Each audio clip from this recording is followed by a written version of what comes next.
আসসালামু আলাইকুম। Healthy heart happy life organization মানে হেলোর পক্ষ থেকে সবাইকে শুভেচ্ছা জানাচ্ছি। আমি আপনাদের সামনে আজকে উপস্থিত হয়েছি হেলোকে আপনাদের পরিচয় করে দেওয়ার জন্য। আমি আগে নিজে পরিচয় দিই।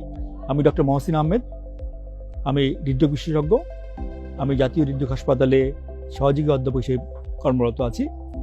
আর অন্যদিকে আমি হেলোর উপদেষ্টা এবং চিফ প্যাট্রন। আসলে হেলো কারা, হেলো কোথা থেকে আসলো, এই শুরুর আগে কিছু ঘটনা আমি বলছি। আমি কাজ করছি হৃদরোগ বিশেষজ্ঞ হিসাবে প্রায় জাতীয় হৃদরোগ হাসপাতালে 15 থেকে 20 বছর। এখানে আমরা যেমন দেখতে পাই 20 থেকে 30 বছরের অত্যন্ত তরুণ যুবকরা এখানে হার্ট অ্যাটাক নিয়ে আসছে আমাদের হাসপাতালে, কিন্তু এটা বাইরের উন্নত বিশ্বে একেবারেই দেখা যায় না। সাধারণত ওদের হৃদরোগ শুরু হয় 60 বছরের পরে, কিন্তু আমাদের এখানে কমনলি আমরা হৃদরোগী পাই আমরা 20 থেকে 30 বছরের মধ্যে, সবচেয়ে বেশি হয় 40 থেকে 60 বছরের মধ্যে। কেন আমাদের দেশে এত হার্টের রোগী আসবে, এত ডায়াবেটিক রোগী কেন? এর কারণ খুঁজতে গিয়ে দেখলাম যে আমাদের এখানে ধূমপায়ী সংখ্যা খুব বেশি বেড়ে যাচ্ছে, ডায়াবেটিস কন্ট্রোল নেই এবং কেউ আমরা হাঁটছি না বা বসে থাকছি। অতএব মনে হচ্ছে আমার কাছে যদি আমরা কিছুটা মানুষের মধ্যে সেটা আনতে পারি তাহলে বোধহয় হৃদরোগী কমানো সম্ভব হবে। তখন আমি আমার বন্ধু বান্ধব যা আছে, চিকিৎসক বন্ধু, আমার উকিল বন্ধু, আমার ইঞ্জিনিয়ার বন্ধু, তার সাথে বসলাম যে কিছু একটা করা দরকার। আমরা আসলে 50 কাছাকাছি ছুঁছি আমাদের বয়স, আমরা এই সমাজ থেকে অনেক কিছু পেয়েছি। সেখান থেকে চিন্তা করলাম যে আমরা কিছু কিছু করি যাতে করে এই দেশের এই প্রান্তিক জনগোষ্ঠী যারা সেবা পাচ্ছে না তাদের কিছু করা যায় কিনা। সেখান থেকে আসলে হেলোর উৎপত্তি। আমাদের এখন হেলোর প্রথম কাজ হলো আমাদের মানুষকে বোঝানো যে এটা ভালো, এটা খারাপ, মন্দ।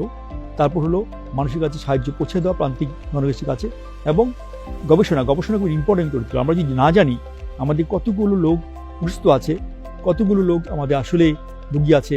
এছাড়া যদি আমি মনে করি আইনি ক্ষেত্রে লয়, আইনি ক্ষেত্রে যদি দেখি যে আমাদের আসলে কতটুকু আমাদের পিছিয়ে আছে, না জানলে কিন্তু আসলে আগাতে পারবো না। সেখান থেকে গবেষণা একটা বড় হয়ে গেছে। এই জন্য আমাদের হেলো স্লোগান কিন্তু দেখবেন যে মানবতার জন্য গবেষণা, দাতব্য এবং সচেতনতা। সেখান থেকে আসলে হেলোর উৎপত্তি। আমরা যখন কাজ শুরু করি তখন আমরা মাথায় রেখেছি আমরা প্রথমে কাজ শুরু করব প্রান্তিক জনগোষ্ঠী নিয়ে। সেজন্য কিন্তু আমরা প্রথমে গিয়েছি কুড়িগ্রামের রোমারিতে কাজ করতে। ওখানে যে দেখি যে আসলে 10,000 লোকের জন্য ছোট্ট একটা ক্লিনিক নেই, কোনো স্বাস্থ্য সেবা নেই। ওখানে যে আমরা কাজ করতে গিয়ে বুঝলাম যে আমাদের এই স্বাস্থ্য বিভাগে সেক্টরে আমাদের কাজ করার অনেকগুলো মাধ্যম আছে। তারপর আমরা গেলাম কক্সবাজার চকরিয়াতে, খেয়াল করলাম যে অনেকগুলো বাচ্চা শিশু আসলো আমাদের কাছে, তাদের বয়স 4 থেকে 12 বছর বয়স। তাদের জন্মগত হার্টের ত্রুটি আছে, কিন্তু তারা জানেন না। আমরা তখন মানুষকে বুঝালাম যে আপনার বাচ্চা যখন মায়ের গর্ভে থাকে আপনি ধূমপান করবেন না, আপনি নিয়মিত চেক আপ করবেন। আমরা তাদেরকে ঢাকায় নিয়ে আসছি, ঢাকায় নিয়ে এসে আমরা চিকিৎসা করিয়েছি এবং অনেক বাচ্চা সুস্থ হয়ে গেছে। আমরা জানি যে এটা আমাদের অত্যন্ত ছোট একটা প্ল্যাটফর্ম, আমাদের আরও অনেক পথ যেতে হবে আমরা জানি। এই জন্য আমরা জানি আমাদের মূল সাহস কোথায়। আমাদের সাহস হলো আমাদের যারা দক্ষ, আমাদের যারা বন্ধুরা আছেন তারা চেষ্টা করে যাচ্ছে, নিরস করে যাচ্ছে। আমাদের সাথে অনেক আমাদের ভলেন্টিয়ার আছেন, তারা কাজ করে যাচ্ছে। আশা করি আমরা আমাদের বাধা পেরিয়ে সামনে আগাতে পারবো আপনাদের সহযোগিতা পেলে। সবাইকে ধন্যবাদ।